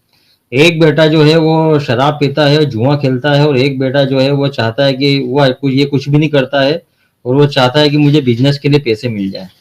तो आप जो हम्म। है दोनों को बराबर पैसे दे दोगे? इससे क्या फर्क पड़ता है? मुझे ये जानना है कि आखिर ईश्वर क्या करता है, आप उसका पहले इसका काम है। मैं समझा देता हूँ, मैं समझा रहा हूँ ना हम्म। आपको। मुझे ये बताइए कि आप जो है जुआ खेलने वाले को भी पैसे दे दोगे अपनी जीवन भर की, नहीं अगर आपके पास पूंजी है तो? नहीं नहीं, नहीं दूंगा। नहीं दोगे, उसको दोगे जो अच्छा नेक है। हाँ उसको देंगे। अच्छा, उसको देंगे। तो मतलब आपने ये साबित कर दिया कि जो अच्छा इंसान होता है उसको अच्छाई का फल मिलना चाहिए और जो बुरा इंसान होता है उसको बुराई का फल मिलना चाहिए। अब अगर आप हम्म। ये कहते हैं कि सारी दुनिया में अल्लाह जो है बिल्कुल सामने आके ये फैसला क्यों नहीं कर देता, तो वो फैसला इसीलिए नहीं कर रहा अल्लाह, क्योंकि अल्लाह ने एक वादा किया है कि मैंने एक सिस्टम बनाया है और मैं इस सिस्टम को जो है जजमेंट डे के ऊपर सारा इंसाफ करूंगा। अगर मैंने आज इंसाफ कर दिया तो ये बताइए कि अच्छे लोग और बुरे लोग की पहचान कैसे होगी? क्या ये तुम्हारे क्यों लिए नहीं? सही है? आपके लिए सही है कि कोई दारू पीता है, कोई लड़की से बलात्कार करता है और उसको जन्नत में जाने दिया जाए? क्या आपको लगता है कि इसको फायदा पहुंचाना चाहिए जो जुल्म कर रहा है? नहीं, जन्नत वन्नत का तो ये कॉन्सेप्ट मेरे को तो समझ में नहीं आता। जन्नत में क्या मिलेगा नहीं, उनको? अगर आपको अल्लाह के इस बात से नाराजगी है कि अल्लाह आता क्यों नहीं है, तो फिर कुछ देर के लिए ये भी मान लीजिए कि जन्नत और नहीं तो जहन्नम है। नहीं तो वो बता दे आके, तो उसमें दिक्कत क्या है? मेरे को तो ये समझ में नहीं आता कि उससे पूरी दुनिया का भला हो जाएगा, पूरे दिक्कत इंसानों को पता तो लग जाएगा नहीं कि कोई ईश्वर दिक्कत तो है। नहीं दिक्कत ये है कि फिर अच्छाई अच्छाई और बुराई अलग अलग कैसे होगी? अगर अल्लाह अच्छाई ने बुराई वो बता खुद दिया तो फिर नहीं, मुझे अच्छाई बुराई वो बताइए। खुद बता देगा ना कि मैं बता रहा हूँ आप लोगों को ये करना है, अगर नहीं करोगे तो मैं आपको जन्नत या जहन्नुम में फेंकूंगा। तो सब और लोगों को पता लग जाएगा। अभी अल्लाह प्रेजेंट ने में अपनी ईश्वर अल्लाह अच्छाई गॉड से कोई भी नहीं डरता। आप भी नहीं डरते, आप दिन में 10 झूठ बोलते हैं। आपको पता है जहन्नुम में जाना है, फिर भी सारी दुनिया के लोग झूठ बोलते हैं। फिर आपके तो जहन्नुम पक्का है। आपने दुनिया में अभी तक झूठ नहीं बोला कि सबने बोला है? तो उनको तो जहन्नुम में जाना ही है। तो इसीलिए ईश्वर भाई अल्लाह गॉड से इसीलिए कोई भी नहीं डरता। इसीलिए हम्म। इसीलिए धर्म में कट्टरता होना जरूरी है कि अगर कोई मुसलमान जितना कट्टर रहेगा ना वो अल्लाह से उतना डरेगा। वो झूठ नहीं बोलेगा, वो शराब नहीं पिएगा, अगर वो कसम भी नहीं खा नहीं, लेता है तो वो डर के मारे 10 मिस्किनों को ये सब खाना कहने की खिलाएगा। बातें हैं, कोई भी नहीं डरता। आप प्रैक्टिकली इंसान को देखो, कोई भी इंसान अल्लाह गॉड ईश्वर से नहीं डरता। उनको बताया हुआ है कि आपको झूठ नहीं बोलना है, ईश्वर ने बताया हुआ है। फिर भी पूरी दुनिया में रोज लोग झूठ बोलते हैं। एक भी इंसान ऐसा नहीं है जिसने झूठ नहीं बोला, तो उसकी तो नरक या जन्म पक्की है, तय है।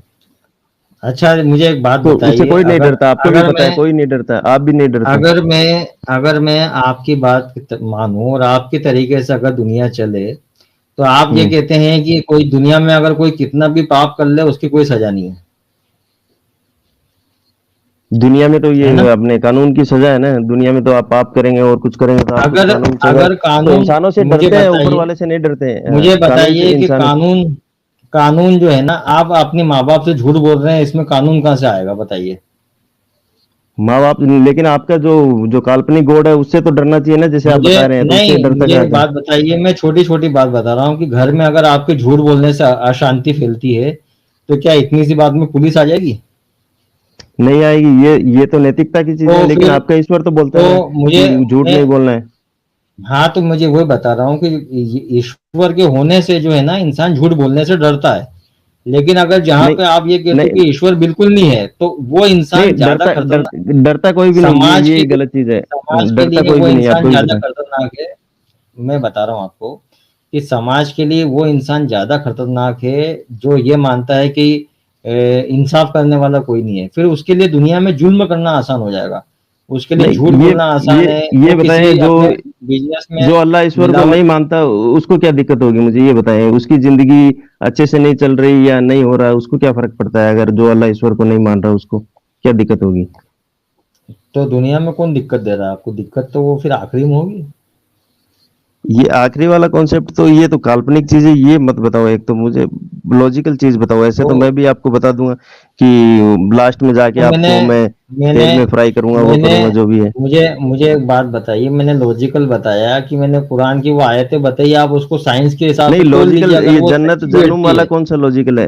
ये लॉजिकल जन्नत या जन्नुम कोई भी आपको लॉजिकल लगता है किसी भी एंगल से? आप, क्यों मैं आपको बता दूं कि एक क्यों नहीं ऐसी लॉजिकल अलग लगता दुनिया, है? मैं आपको ऐसी दुनिया बताऊं कि वहाँ ये अपने जो होते हैं कि डायनासोर होंगे, ये एलियंस होंगे, ऐसी दुनिया होगी, वहां पे अपन मजे करेंगे मरने के बाद में, तो आप मानेंगे? हम्म, मान लूंगा अगर आपकी बाकी सारी बातें भी सच्ची साबित होती है तो। हाँ, तो बाकी सारी सच्चे हैं, लेकिन ये अलग कॉन्सेप्ट दिखा रहा हूँ कि अपन डायनासोर से, इनसे, अगर एलियन से आप मस्त मजे करेंगे। बिल्कुल, अगर हाँ, आपकी तो एक दूसरी ये बातें कल्पना सच्ची आपने साबित। की है, तो ये कल्पना मैं भी कर मुझे सकता हूँ, तो आप उसको मुझे मानते हैं? बताइए तो ये मुझे हम्म, बताइए नहीं नहीं, कल्पना नहीं, हमने कल्पना थोड़ी की भाई, कल तो हम ये तो कल्पना सच्चा ही है, इसका मानते कोई हैं। प्रैक्टिकल तो सब नहीं। सच्चा तो मैं भी मान रहा हूँ, एलियन को और इनको, डायना यो अलग दुनिया में कुछ अलग तरह के लोग होंगे, हवा में उड़ेंगे, वो करेंगे, कुछ भी बताऊं मैं आपको? मुझे मुझे बताइए, ये दुनिया जो है सभी के लिए इम्तिहान है। हम आप और मैं दोनों एक एग्जाम क्लास में बैठे हैं, तो आप क्या चाहते हैं कि हम अपना अपना एग्जाम दें, या फिर टीचर ही आके हमको सब कुछ बता दे कि भाई क्या उसका आंसर है? नहीं, कौन सा सही क्या एग्जाम है? है? 6 महीने की बच्ची का कौन सा एग्जाम है? पैदा हुई, उसका रेप हुआ और उसका एग्जाम खत्म हो गया, ये कौन सा एग्जाम है? तो उसका इनाम एग्जाम मिला ना खत्म हो गया। उसको। हाँ, इनाम मिला, रेप उसका हो गया, इनाम मिला बहुत ना अच्छा इनाम मिला उसको।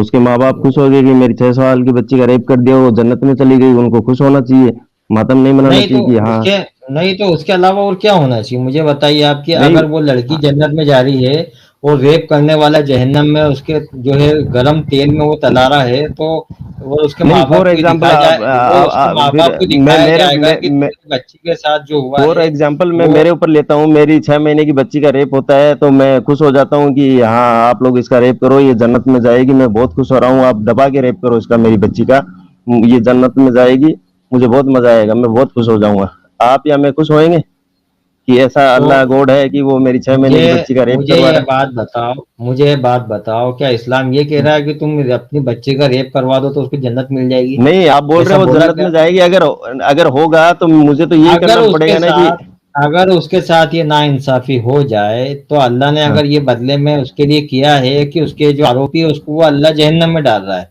और बच्ची को तो जन्नत में डाल रहा है, तो इसमें प्रॉब्लम क्या है? अच्छा, ये तो अजीब, मतलब मुझे खुश होना चाहिए कि मेरी 6 महीने की बच्ची का रेप हो गया तो वो जन्नत में चली गई। मैं, चलो ठीक है, सांत्वना दे लेता हूँ अपने आप को।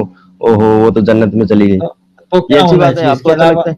तो मुझे बताइए इसके अलावा और क्या होना तो चाहिए? वो ईश्वर अल्लाह गॉड ऐसा नहीं कर सकता है कि इंसानों को ये दिमाग में उनको ऐसा नहीं दे सकता कि आपको ये रेप नहीं करना है, ये क्राइम नहीं करना है, ये इतनी सारी चीजें नहीं करनी है। उसने सब इंसानों को बनाया, ऐसा दिमाग दिया, सारी चीजें दी, तो ये अच्छी चीजें नहीं दे सकता, नैतिकता नहीं दे सकता? तो नैतिकता देगा ना वो आखिरत में। जन्नत आखिरत में में जो है ना, ओहो, मैं भी आपको जन्नत में एलियन, सभी। आखिरत में आपको एलियन दूंगा, वो जादू से आपको फिर मजे से मुझे डांस एक बात करवाएंगे। बताइए, मुझे एक बात बताइए कि फिर वही बात होगी नहीं कि आपने एग्जाम हॉल में आप ये कह रहे हैं कि मुझे ये आंसर क्यों नहीं बता देते। ये तो नहीं वही तो बात एग्जाम होगी ना, फिर रहे आप तो एग्जाम लेने को, अगर एग्जाम लेने की थ्योरी आप मानते हो तो फिर ये तो क्यों नहीं एग्जाम मान रहे दो कि घंटे दुनिया का में हम होता है। एग्जाम लें। आप 1 सेकंड में एग्जाम ले लोगे, 2 घंटे का एग्जाम, 6 महीने की बच्ची, वो उसका उम्र भी तो होती है ना। आप 2 घंटे का एग्जाम होता है, उसका 1 सेकंड में एग्जाम ले लिया, खत्म कर दिया, बोलो आपको फेल हो गए, पास हो गए। ये कौन सा एग्जाम है?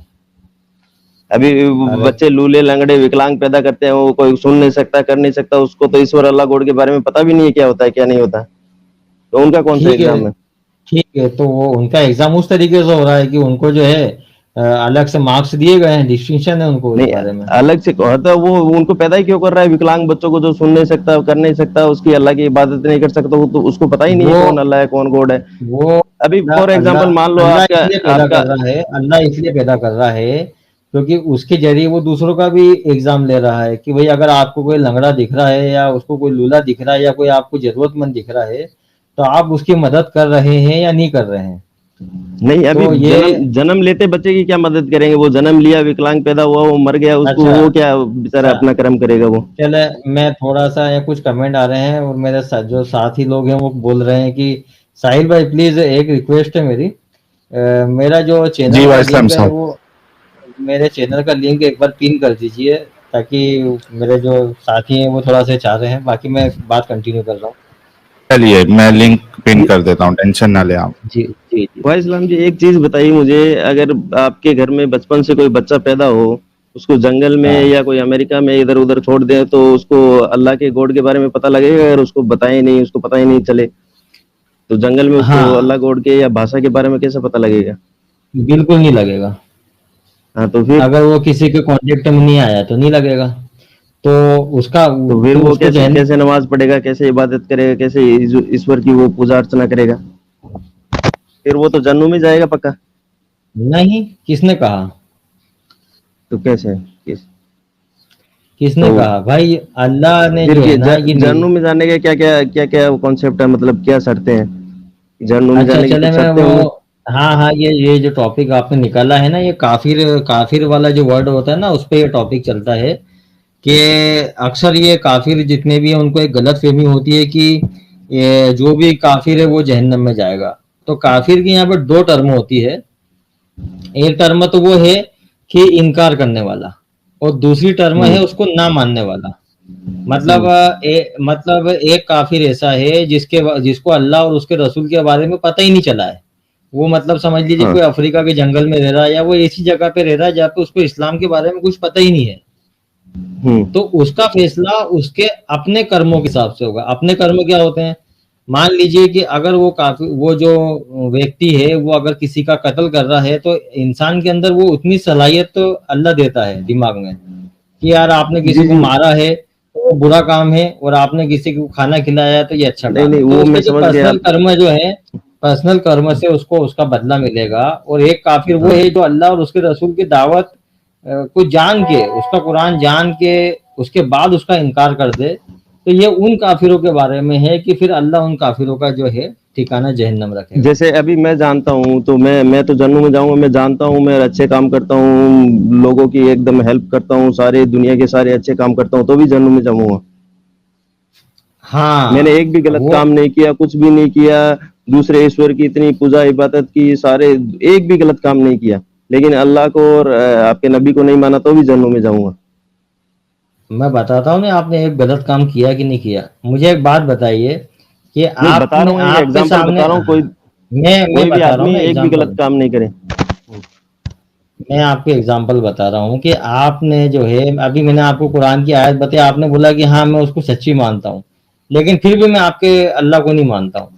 तो इसका मतलब ये हुआ कि आपने उस बारे में, आपका ईमान सही नहीं है। अगर आप सच्चे होते तो सच्ची बात कबूल करते। तो फिर आपके अमाल इस तरीके से तोले जाएंगे ना, ये मैं आपको समझा रहा हूँ।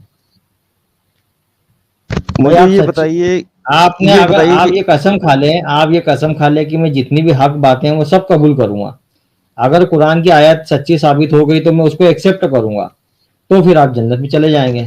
भाई आप ये सच्चाई को तो एक्सेप्ट करें। आप कह रहे हो कि भाई मैं इस्लाम जी, दूसरी जो है गरीबों को खाना खिला रहा हूँ लेकिन मैं कुरान को नहीं एक्सेप्ट करूंगा, तो फिर मतलब आपके दिल में कहीं ना कहीं कीना है। जी बोलिए। मुझे ये बताइए जैसे निज़ाम चलाने के लिए क्या अल्लाह को एक्टिव रहना पड़ता है या जैसे इंसानों को रहना पड़ता है? अल्लाह को भी एक्टिव रहना पड़ता है। जो बिल्कुल, रोबोट्स होते हैं, ना उसे नींद आती है ना उसे ऊँघ आती है, बिल्कुल वो एक्टिव है। अब वो किस तरीके से एक्टिव है ये उसकी अल्लाह उसकी शान के लायक बात है, वो मैं नहीं जानता हूँ।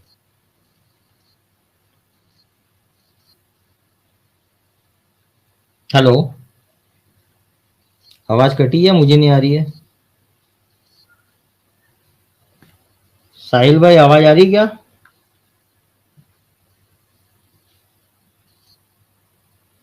जी आपकी आवाज आ रही है, नियो साहब की आवाज चली गई है। अच्छा, अच्छा। वाई इस्लाम साहब 11 मिनट हमारे पास बचे हैं और नियो साहब की आवाज चली गई है। नियो साहब आवाज आ रही है आपको हमारी? आपकी आवाज चली मुझे गई। आवाज़ आ रही है, मुझे आवाज़ आ रही है। जी जी, जी, कंटिन्यू अब मेरी आ करिए। रही है। आवाज़ मेरी आवाज़ आ रही है? जी जी आ रही है, कंटिन्यू करेंगे। हमारे पास 11 मिनट है, 11 मिनट में जी, आप लोग, हाँ उसके बाद फिर डिस्कशन जी, हम खत्म ये करेंगे। बता रहे हैं वो एक्टिव है, नहीं है, इनको पता ही नहीं है, तो ये दावा करते हैं कि ईश्वर का, अल्लाह का, और अभी इनको ये पता नहीं है वो एक्टिव है या नहीं है, निज़ाम चलाने के लिए। अरे भाई अल्लाह ने अपना हुक्म दे दिया है, अल्लाह ने अपना पूरा सिस्टम दे दिया है, कुरान दे दी है, नबी दे दिए हैं, उनका कुरान में अल्लाह का जो फरमान था वो सारा दे दिया है। अब हम ये बोले कि वो अल्लाह अभी क्या कर रहा है, कैसा दिखता है, तो ये हमारा काम नहीं है। भाई अल्लाह की बातें तो हमारे तक पहुंच गई है ना। मान लीजिए हाँ, आपके आपके पिताजी ने आपके लिए कोई वसीयत की है और आपके पिताजी अब दुनिया में नहीं रहे, तो आप ये बोलोगे कि मैं अपने पिताजी की बात इसलिए नहीं मानूंगा कि अब मुझे वो नजर नहीं आ रहे हैं, या उनका तो फरमान आपके लिए काफी रहेगा। तो ऐसे तो रोबोट भी ऑटोमेटिकली अपना निज़ाम चलाते हैं, काम करते हैं, सारे करते हैं वो भी। रोबोट को कहाँ से आप ले आए? रोबोट क्या दुनिया चला रहे हैं?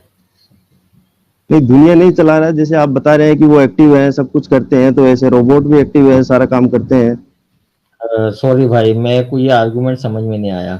आप रोबोट नहीं, की अभी तुलना आप कहाँ बता, से कर रहे हैं? अभी जैसे आपने बताया कि वो आपको पता नहीं है कि वो एक्टिव है या नहीं है निज़ाम चलाने के लिए। मैंने ये नहीं कहा ना, मैंने कहा अल्लाह ने बोला जे- मुझे नींद आती ना ऊँघ आती है उसको। तो अल्लाह तो बेशक हर वक्त हर जगह पे वो एक्टिव है और अपने निज़ाम चला रहा है, लेकिन आप बोलोगे वो कैसा है, अभी कैसा है, तो वो नहीं बता पाऊंगा मैं, क्योंकि मैंने अल्लाह को देखा नहीं है।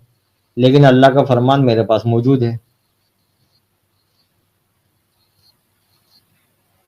आवाज़ फिर गई क्या?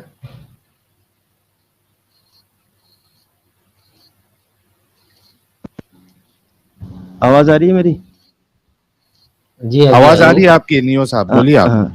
तो क्या अल्लाह बस देखने का ही काम करता है ऊपर से? वही मैंने आपको शुरू में भी पूछा कि वो बस देख ही रहा है कि अभी दुनिया बना के बस सो गए हैं या आराम कर रहे हैं, बस देख ही रहे हैं, कुछ एक्टिव नहीं है मतलब वो।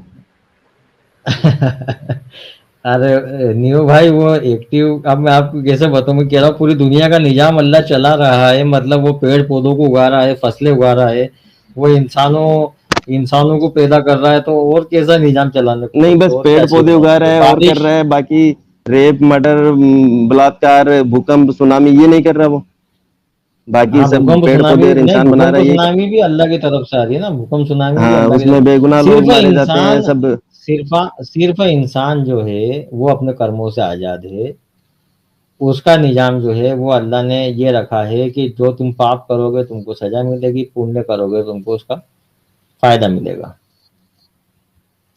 रेप का मैंने बता दिया कि रेप जिसके साथ हुआ है उसके साथ आखिरत में इंसाफ होगा, और नहीं, जो ये तो इसमें कोई आरोपी आपका है उसको ये सजा आपका मिलेगी। ये वाला भाई इस्लाम जी, आपका आर्गुमेंट सही नहीं है। वो लास्ट में इंसाफ होगा और होगा, मेरी 6 महीने की तो बच्ची का क्या रेप हो इंसाफ गया और हो गया, इंसाफ तो मुझे क्या खुश इंसाफ होना चाहिए, नहीं करना होना? चाहिए।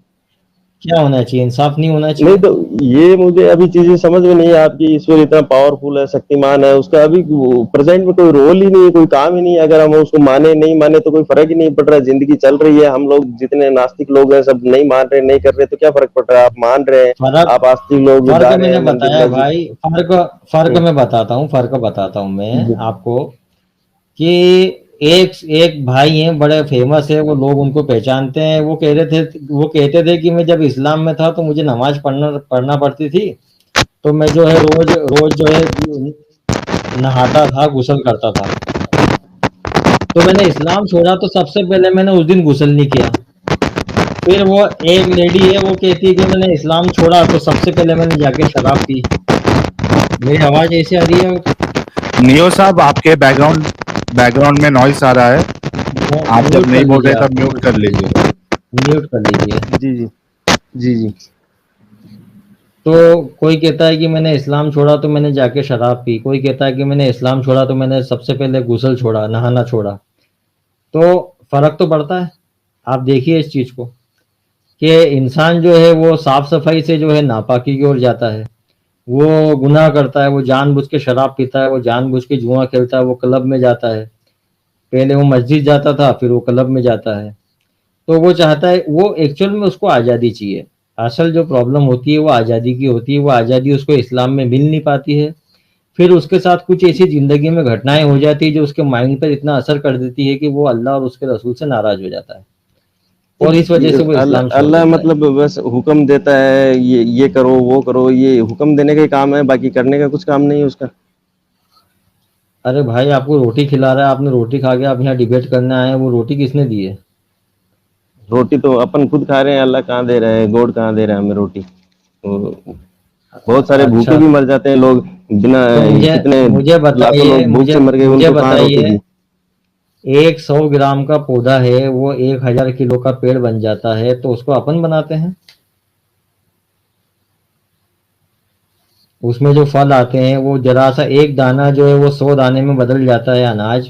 तो तुम्हें क्या नहीं लगता है रोटी कि क्या वो इंसान करता है? रोटी क्या ईश्वर हमें हाथ से खिला रहा है? क्या कर रहा है? वो तो अपन खुद खा रहे हैं, वो हमें कोई हाथ से थोड़ी नहीं तो खिला रहा है। आपके आपके लिए सिर्फ वो खाना और उसको चबाना ही जो है वो दुनिया है। आप ये नहीं देख रहे कि उस अनाज के पीछे जो है उसकी क्या प्रोसेस रही है, वो किस तरीके से एक दाना जो है वो 1000 दाने बना है, और कितना उसमें किस तरीके की उसकी दुनिया में प्रकृति में किस तरीके से उसकी प्रोसेस रही है। तो आपने ये सिर्फ अपने कितने खाने कितने के लोग निवाले को तो कितने लोग भूख से मर गए, और रोजाना लोग भूखे मरते हैं, वो उनको क्यों रोटी नहीं खिलाता? कितने लोग भूख से मर जाते हैं। अल्लाह ने भूख से रोकने के लिए जो निज़ाम दिया था उसको कहते हैं ज़कात। कुर्बानी का निज़ाम है, ज़कात का निज़ाम है, ये पल-पल पे जो है गरीबों को, अच्छा, मिस्किनों दोनों को खाना स्पीकर्स खिलाने को, का निज़ाम है।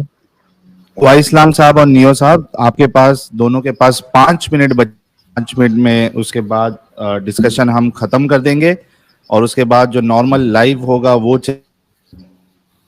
ठीक है साहिल भाई। चैनल पे हम चला देंगे। वाइस इस्लाम साहब और नियो साहब, आपके पास 5 मिनट है, आप डिस्कशन जी करिए। जी वाह इस्लाम जी, मुझे ये तो समझ में नहीं आता। मैं कह रहा हूँ कि तो अल्लाह एक ताला ने मिनट। दुनिया की सारी गरीबी खत्म करने के लिए ज़कात का सिस्टम दिया है। अगर वो सही तरीके से लागू होता नहीं, है ये बोलने से तो नहीं होता, सारी दुनिया प्रैक्टिकली की नहीं हो रहा। बोलने बोलने से तो मैं भी बोल देता हूँ पूरी दुनिया को, मैंने बिल्कुल ऐसा कर दिया प्रैक्टिकली, वैसा कर दिया। प्रैक्टिकली प्रैक्टिकली लोग प्रैक्टिकली भूखे तब मर होगा। रहे हैं, लोग कुपोषण के शिकार हैं, बहुत सारी चीजें। ये मत बताइए मैं पूरी दुनिया को खाना खिला रहा हूँ, ये मान बोलने से कुछ नहीं होता। मैं भी बोल दूंगा कि मैं पूरी दुनिया का रोटी खिला रहा हूँ, खाना खिला रहा हूँ, ये कर रहा हूँ। मैं देख रहा हूँ मंदिरों में, मस्जिदों में, इनमें गुरुद्वारों में अरबों खरबों रुपए खराब होते हैं, बर्बाद होते हैं। इनको देख के तकलीफ होती है। उनकी जगह हॉस्पिटल बने, स्कूल बने और बने। ये ईश्वर अल्लाह के घर बनाने की क्या जरूरत है? इतने दान दक्षिणा, ये जितने पैसे खराब करते हैं, क्या जरूरत है इन लोगों की भाई इन भाई चीजों की? आपने शायद, मैं आपको, आप थोड़ा घूमिए, गुरुद्वारा में भी जाइए कि वहाँ किस तरीके से लंगर होते हैं और हाँ किस वो तरीके मैंने से देखा है, गरीबों को किया है, खाना तो खिलाया जाता है। नहीं तो तो अच्छा, वहाँ मुझे एक इतने। बात बताइए, सपोज मैं अपनी बात कर रहा हूँ, मिसाल के तौर पे अगर मैं कसम तोड़ने पे हर बार जो है 10 गरीबों को खाना खिलाता हूँ, अगर मैं रोजा नहीं रखता हूँ तो मैं गरीबों को खाना खिलाता हूँ, मैं 2.5% ज़कात देता हूँ, अगर मैं एथिस्ट बन जाता हूँ और मेरे ये सारे काम बंद हो जाते हैं, तो आपने मुझे एथिस्ट बना के दुनिया का फायदा किया या नुकसान किया? नहीं, एथिस्ट बन के एथिस्ट भी खिलाते हैं, नैतिकता का काम करते हैं। एथिस्ट सबसे ज्यादा किस नैतिकता का काम किस करते हैं कि बुनियाद वो पे, मुझे जरूर। एक बात बताइए, मुझे एक बात बताइए, आप अगर पुलिस और कानून ना हो और कानून जो गवर्नमेंट ये बोले कि हम इंसानियत के लिए चाहते हैं कि तुम ऐसा काम करो, तो क्या वो जो लोग करने लग जाएंगे? क्या आपको हाँ, लगता तो है कि सारी ये दुनिया जो कानून है इंसानियत को कानून फॉलो इंसानों ने करती है? बनाया ना, तो फिर ये तो सब इंसानों का काम है, फिर ईश्वर अल्लाह गॉड का क्या काम है? वही मेन चीज आ गई ना। ये तो हम तो इंसान मुझे अपनी नैतिकता बताइए, बना सकते हैं, कानून बना सकते हैं, ईश्वर अल्लाह तो गॉड की मुझे जरूरत ही नहीं है। हम मुझे अपनी ये दुनिया चला सकते बताइए हैं। मुझे ये बताइए कि इस्लाम अगर ये खाना खिलाने का कह रहा है, ये इस तरीके से गरीबों की मदद का कह रहा है, तो फिर और इंसानियत किसको कहते हैं? और कैसी इंसानियत चाहिए? नहीं नहीं, इस्लाम नहीं कह रहा, ये तो नैतिकता कहती है। हम लोग कह देते हैं, जो मॉरलिटी है उसमें भी कह देते हैं, उसके कहने लेकिन नहीं कहने लेकिन से कोई फर्क ही आपको नहीं पड़ता। लेकिन मुसलमान को वो चीज़ जो है करवाने के लिए अल्लाह ताला का जो निज़ाम है, अल्लाह ताला का जो डर है, वो उसको मजबूर करता है। लेकिन जब इंसान उस चीज़ से नहीं निकल नहीं, वो जाएगा डर किसी धर्म को नहीं से, है, वो आपको भी पता है, आपको भी अगर डर नहीं है, किसी इंसान को भी उस डर नहीं है। धर्म से नहीं, नहीं मुझे डर है अल्लाह का, बहुत डर है मुझे अल्लाह का। नहीं नहीं, वो आपको कहने नहीं से नहीं होगा? होता है, कहने से नहीं। आपने कितने झूठ बोले अभी तक, तो वो डर क्या किसी को भी नहीं है। क्या अगर आपको पता होता तो आप झूठ नहीं बोलते। कौन सा झूठ बोला? आपको पता है खुद की पर्सनल जिंदगी में कोई भी ऐसा इंसान नहीं है जिसने झूठ नहीं बोले अभी तक, वो सबको पता है। और कौन सा सारे झूठ लोग बोला बोलते हैं। मैंने? नहीं, आपको खुद को पता है, आप फिर झूठ बोल रहे हैं कि एक तो झूठ बोला होगा आपने लाइफ में अभी तक, आपको अच्छा, खुद को पता ऐसा होगा। कह रहे हो आप? अच्छा, हाँ हाँ, अच्छा, वही अच्छा। है। हाँ, वो सबको अच्छा, पता अच्छा। है कि सब झूठ बोलते हैं, कि लेकिन अपने को ईश्वर ने मना किया नहीं बोलना है कोई भी कंडीशन में, कैसे भी। तो आप वो चीजें, मुझे चलिए, ये समझ मुझे में नहीं आया अभी मुझे तक एक बात ईश्वर क्या बताइए करता मुझे एक बात है। जी बताइए कि अगर मैंने लाइफ में एक झूठ बोला है, जी और जी। अगर मैं एथिस्ट होता और मुझे किसी का डर नहीं होता, तो क्या मैं ज़्यादा झूठ नहीं बोलता? नहीं बोलते, वो तो नॉर्मली अपना नेचर है, वो तो आपको तो आप प्रैक्टिकली ये लाइफ क्यों में नहीं बोलना ही मानते? पड़ेगा, लेकिन ये क्यों फिर नहीं आपको ईश्वर जो का चीज़ डर नहीं है ना। आप बोलते हैं ईश्वर के डर देखिए, से हम लोग ये नहीं मैं करते। आपको एक बात बताऊँ मैं आपको एक बात बताऊँ, कौन-सा धर्म सच्चा है, ये तो हम डिबेट से तय कर सकते हैं। लेकिन जी एक जी बात जी ये बात मैं आपको कन्क्लूज़न बता दूँ कि जी जी। दुनिया में जितने भी धर्म है ना, वो धर्म अपने लोगों को सही रास्ता बताते हैं और कहीं न कहीं पाप करने से रोकते हैं। नहीं नहीं, और अगर आप सर धर्मों व इस्लाम की धर्म धर्मों की छोड़ जरूरत देंगे ही तो नहीं है। अपने पाप पास करना है। नैतिकता मोरलिटी है, धर्मों की जरूरत ही नहीं है अपने को। इतने सारे धर्म है। किस-किस को? वो अरे भाई, वो किस-किस को नैतिकता आप नैतिकता किस-किस को नैतिकता सिखाएँगे आप? मुझे बताइए आप। किस किस की क्यों किस-किस नहीं को? सिखा सकते? बच्चों को स्कूल से ही सिखाए नैतिकता, उनको पता है चोरी क्राइम ये करना पाप पॉसिबल है, नहीं ये है सारी भाई। चीजें सिखा। अगर गाइस आप तो गाइस आप guys guys guys guys guys भाई इस्लाम साहब, नियो साहब, वक्त 11 बज गए।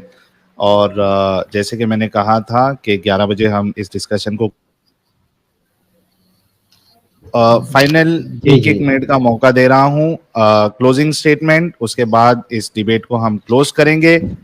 वाई इस्लाम साहब, आपका वक्त स्टार्ट होता है अब। 1 मिनट है आपकी। जी, मेरी आवाज़ कट गई, वैसे आ रही है क्या? आ रही है, आपकी आवाज आ रही है। स्टार्ट हाँ, करिए, फिर हाँ। मैं टाइमर स्टार्ट करता हूँ। ठीक, ठीक, ठीक। मैं यही कहूँगा कि डिबेट तो अच्छी रही आज की, लेकिन कुछ बहुत सी बातें थी जो कहने को रह गई है। टाइम तो 2 घंटे का था, लेकिन फिर जो है किसी वजह से 1 घंटे का हो गया है। तो ठीक है, कोई बात नहीं। मैं चाहूँगा कि और कोई भाई ऐसे आए जो मुझसे डिबेट करना चाहें और साहिल जी मुझे अपना प्लेटफ़ॉर्म दें, तो मेरे लिए खुशी की बात होगी। जी, ये डिबेट बहुत अच्छी रही। और वाई इस्लाम जी के साथ मैंने बात इसलिए की, ये बहुत अच्छे से बात करते हैं और अग्रेसिव नहीं होते, ये अच्छी चीज़ है। इन्होंने भी मेरी बात अच्छे से सुनी और बात इन्होंने अच्छे से की, ये सबसे अच्छी बात है। और ऐसी डिबेट होनी चाहिए जैसे दो दोस्त आपस में चर्चा करते हैं, चाहे ये मेरी किसी बात से एग्री हो या मैं इनकी किसी बात से एग्री हूँ, ये बहुत अच्छी चीज़ है।